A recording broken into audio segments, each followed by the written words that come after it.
if you survive getting catched by the cavalry, you already did a pretty decent job.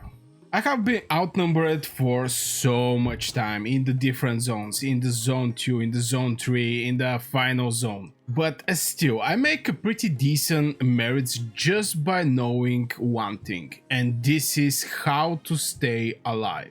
And the efficiency here is survival mean more fights per day, that means more merits and loot.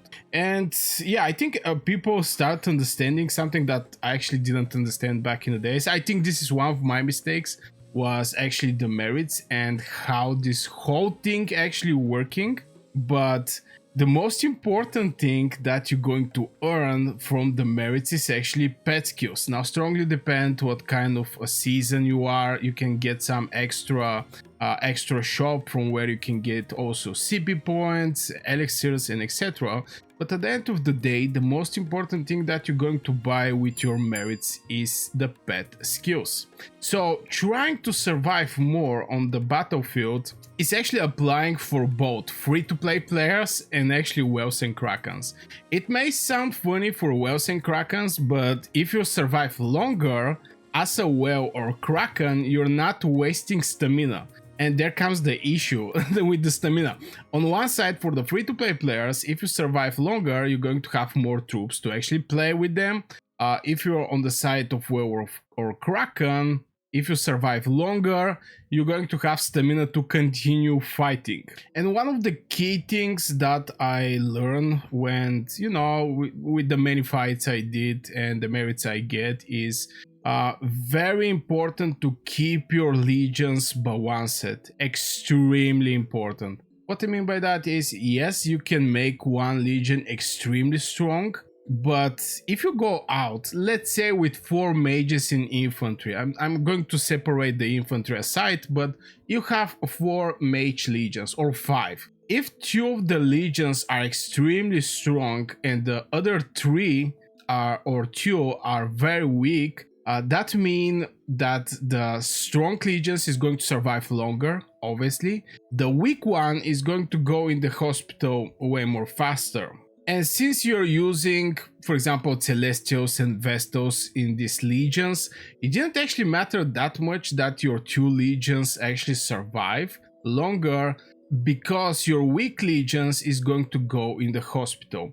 And from there, because I actually make this mistake also, I make like 2 very strong legions and my other 3 legions was little above the average, but let's say there was average. And I saw how these 3 legions start losing troops. You receive counterattacks, sometimes may artifact catch you, sometimes it can happen anything, you're going to receive damage.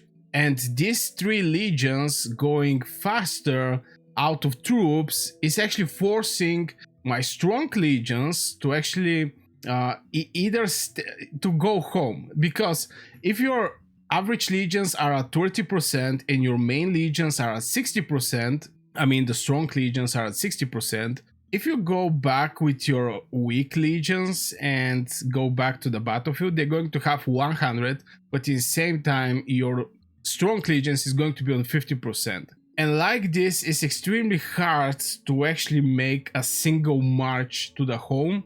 And you always have to think, oh my god, how many troops I have on this legion or on this legion. But if there's a balance between your legions, you're going to go with your 5 legions in home.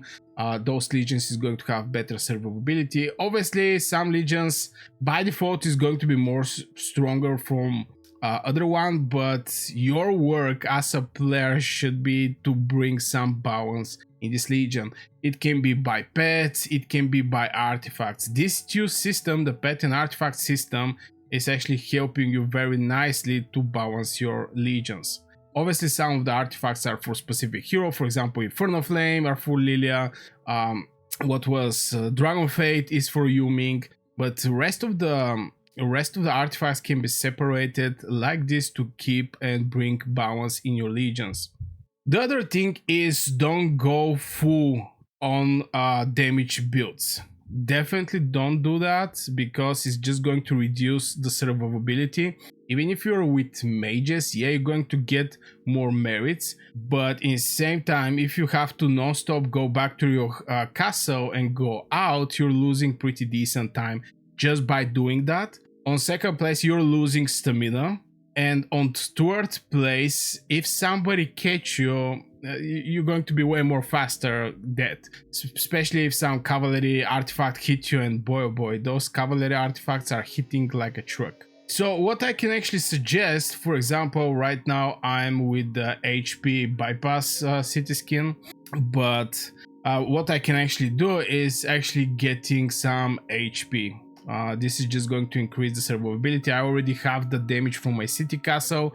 I have 1 legendary and 4 epic city skins, which is giving also some extra attack. I get a lot of attack and HP bypass, so from there I only want to increase my survivability. Sometimes I go for attack, but it's a very rare cases, and I go for attack when we are actually fighting under my alliance territory, since I'm getting 10% defense and 10% attack when we're fighting under alliance territory. So I get some extra survivability, and when I hit like a truck. But if I go on the enemy territory, definitely I want to bring some HP with me, because I don't have the advantages of the alliance territory, in the same time my enemy is having those advantages.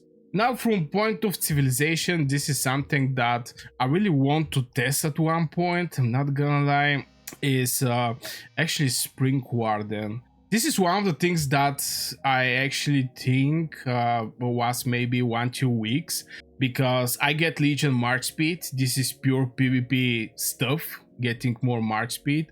In the same time, I get Elixir Production Speed 5%, which is again PvP.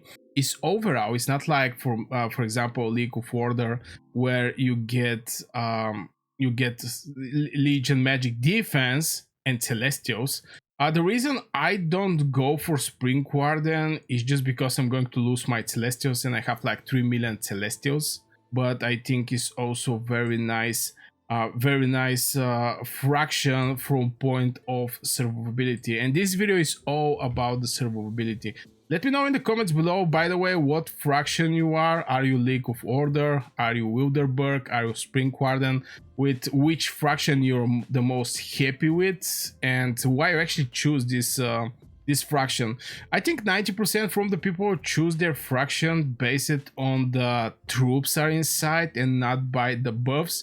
But if you're one of them that you're choosing your fraction because of the buffs, maybe hit one like on the video so I can see how many people choose their fraction based on the buffs and not exactly from the specific troop that this fraction are giving. And since more and more get how to say a fashion, or something that more and more players I see start doing, is playing with cavalry. Even I myself is building my cavalry legions as a second troop that I want to use. Most likely I'm going to build my legions 5-1-1-1 just to have the rage skill. But if you walk away alive from the cavalry focus, that is pure victory. Now, one of the ways I actually escape from the cavalry is sitting at the center of the mage bow. Like this is very hard for the cavalry to actually target you. But if you're at the corners, if you're a little away from the mage bow, you're becoming very easy victim of the cavalry rush. Cavalry is going to catch you. You're not going to have enough Legion March speeds to actually move at the center of the bow. So this is one of the strategy, only if I see that the cavalry is gathering somewhere. If I don't see them, there is no cavalry anywhere, I'm sitting, spreaded from the mage bow, because there is just so much AoE damage in the mage bow. So yeah, this is something like a tip I really wanted to share with you. And if you have escaped on 2 or 1% HP from the cavalry rush, hit that like button. So yeah guys, this will be for this video. Just want to share that survivability is winning back in the days, is winning before 1 year, is winning till these days. Obviously I have a video where I speak about merits and getting the attack buff. That is correct, but in situation where I'm fighting under alliance territory, then you can get full with merits with attack buff, basically 10% attack buff. But if you're fighting under enemy territory, things is getting very hard. You may not notice that, but you're going to see in the reports how the things go under enemy territory. So yeah, I wish you a great day and see you in the next video.